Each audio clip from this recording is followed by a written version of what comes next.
Well, I think this is simply wrong.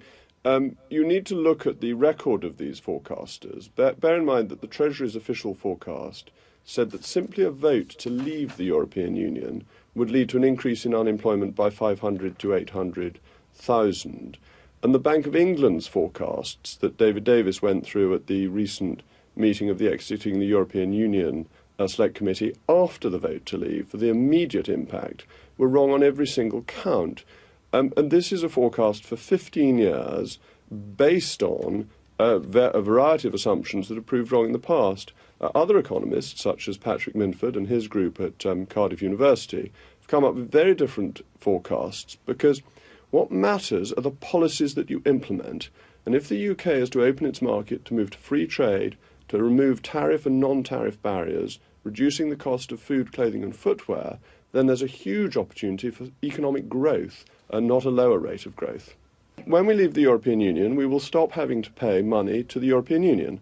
That saves us net £10 billion a year. That's money we can spend, for example, on the health service. We will take control of our tariffs.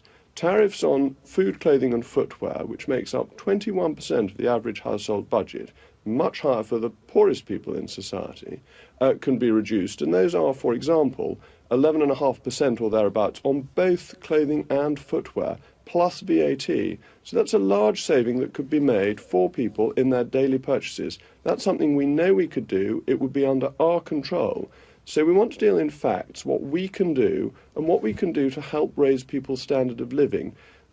OK, well, that's what you're predicting we'll gain. It's still a little bit woolly as to what we will lose out on. That's all going to come out in the wash. But well, that's because I don't think we will lose out, because I think membership of the European Union has been a trap.